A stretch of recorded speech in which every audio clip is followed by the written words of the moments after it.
it's Tourism Tim Warren here, and today we've got a mini training for you. And today we're going to focus on a very important aspect of travel trade show marketing. There's really three areas that you should be focusing on in travel trade show marketing. It's before, during, and after the show. And today I've got on my friend and associate Jeremy Garrett, and we're going to be focusing on just three really important tips on pre-travel trade show marketing. Good day, Jeremy. Good day, Tim. Glad to be here and talk about this.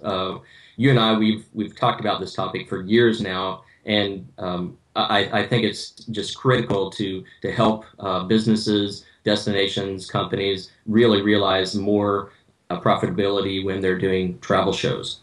Absolutely. I mean, the sad truth is that way too many people just show up at a show and do not take advantage of the many strategies and opportunities that they could be doing before the show that will really increase inquiries and potentially sales at the show.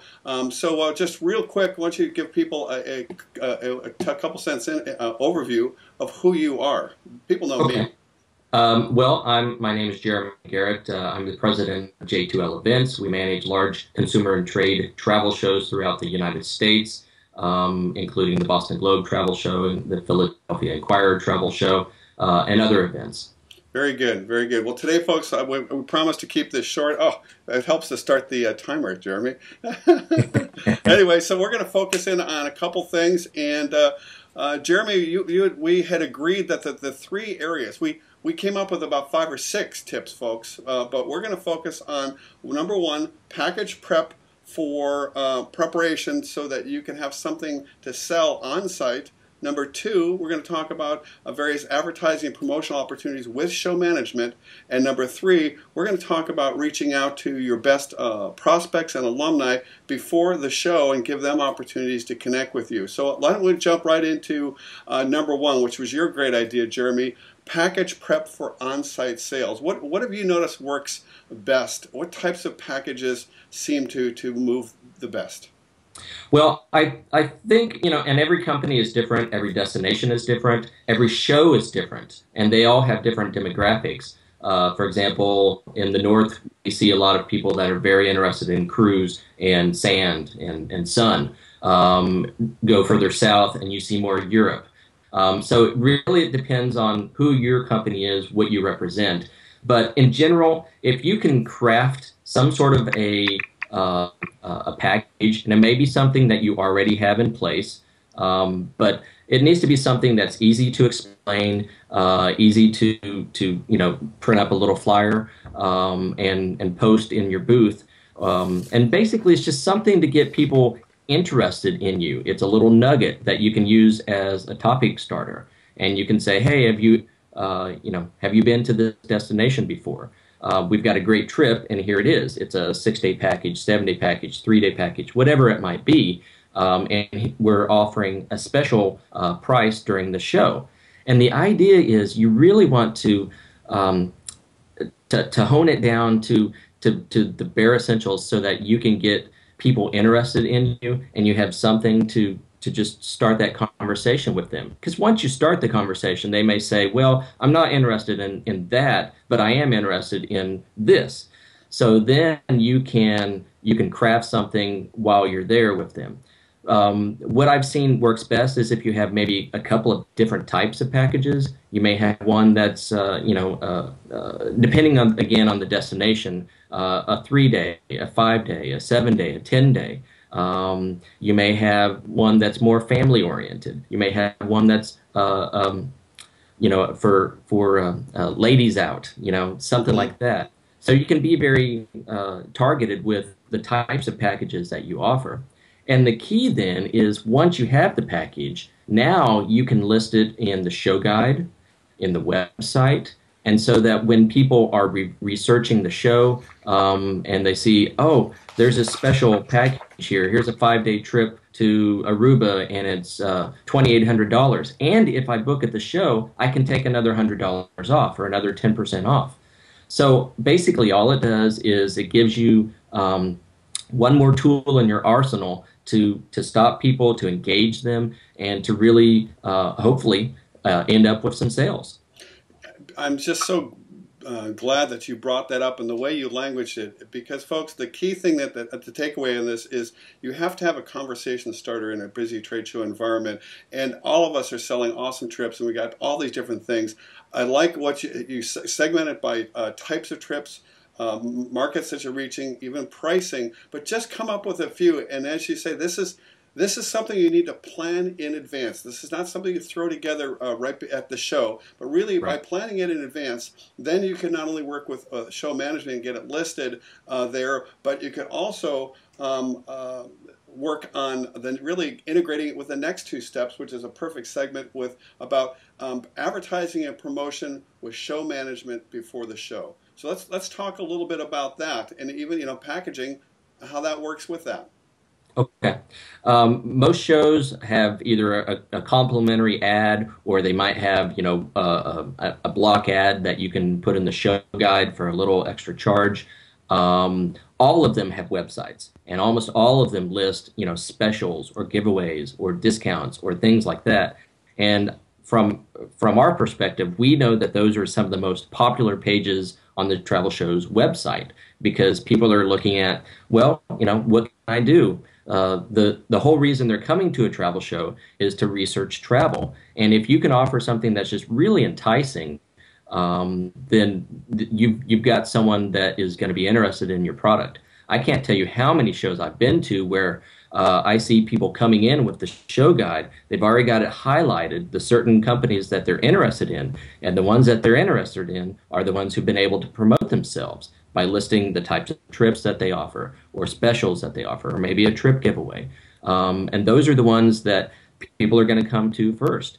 If you don't have anything listed in the show guide, if you don't have an advertisement in the show guide or on the website, you're going to be lower in the heap. And it's not that these are expensive things at all. Some of these are free as part of your booth package. So we just want to encourage you to take advantage of that. Yeah, the show management, folks, is a real asset. But you need, speaking of assets, you need to get off yours and take action in advance and plan this stuff, and so that you do have something to put in there. My wife and I recently planned a trip to Bali and Borneo, and I can assure you, the next trade show that we go to, we will have just that. We will have in advance circled all the places having to do with Borneo and Bali, because it's a busy environment. So excellent advice, and you get a link back to your. Often you can have a link back to your website for that. There's just all kinds of things, which is another segment. So you've got an awesome package. You've worked with trade show management, and you're taking advantage of every free and deal that's out there on promoting that package. Now let's talk about the third aspect, which is reaching out to prospects or alumni in advance, to invite them to your booth, so that you have more opportunity to have that conversation with them, and it's that conversation that converts prospects into sales. So what are some of the things you've noticed that work really well in advanced outreach to your prospects and alumni? Well, generally, show management will offer you some free tickets, or maybe some discount codes that you can submit to your best clients.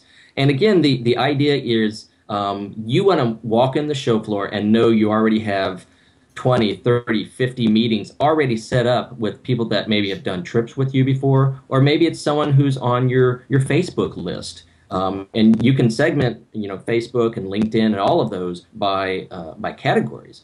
So if you're offered, 25, 30, 50 free passes or free tickets, then what I would do is, if I didn't have anyone in that area where the show is taking place, I would put it out on my Facebook and Twitter accounts, and basically say, hey, I've got free tickets. The first 50 people that respond will get one. And now you're starting to drive more traffic, because now the Twitter people, they're going to tweet it to their friends, and if they're not in that area, they're going to tweet it to maybe their relatives or someone else. So you may have absolutely brand new clients, brand new people interacting with your social media. And the same thing relates to travel trade. if you're working with travel agents or other tour operators or someone that you're trying to connect with, put it out there. Tell them, come meet me at the show. Let's connect. Let's make some business. So it can't hurt to put it out there. Um, One of the most successful companies that we see at one of the shows we do, they put out more than 1,000 free passes, and that's 1,000 people who are coming directly to their booth because that's the first place they're going to stop. Is they're going to stop at the some person who gave them the free tickets. So don't disregard that. It's generally something that's free that show management gives you because they want to encourage more people coming into the show floor as well. Definitely. It's everybody wins in this situation. The show management, you win, and your customers and prospects win. And don't overlook reaching out. If you have alumni or people you've worked with them before, be sure to invite them too. Assuming that they had a great time, get them at your booth so that they can be there and engaging with you, because you can perhaps talk about another package that they haven't been on, or more importantly, nothing is better than having someone in your booth who's been on that great package, and when someone who doesn't know you comes up, you can go, well, ask my friend Jeremy, he went on this trip, and they're going, oh my God, it was great and it was awesome. And and then you're getting your clients selling for you. So there's a bunch of different things that you can do, folks, but all three of the things that we just talked about are really quite simple, cost little or no money, just a little bit of time, but you must plan in advance. Now we're not talking 1 or 2 weeks. The best planning is going to be done 1 to 2 to 3 months in advance. Just a little bit of time on your effort can make a huge difference in what kind of contacts you make and what kind of sales you make at a show. And so, and on that note, that's what we're going to talk about next, folks, is that there are other tips that Jeremy and I came up with on what you can do before the show. We can't cover them all, so we'll be listing them on both Jeremy's site and on my site, Travel Business Success. But the next subject we're going to talk about in this 3-part mini training is what are some of the best things you should be doing at the show to convert more strangers into friends and more friends into customers. Jeremy, how can people get a hold of you to find out about some of your awesome shows coming up? They can visit our website, j2levents.com. That's the letter J, the number 2, the letter L, j2levents.com. List all the different shows that we're currently doing. Outstanding. Jeremy, thank you so much. I really look forward to our next episode of Travel Trade Show Marketing Success. Folks, I'll see you later. Take care, Jeremy. Thanks, Dan.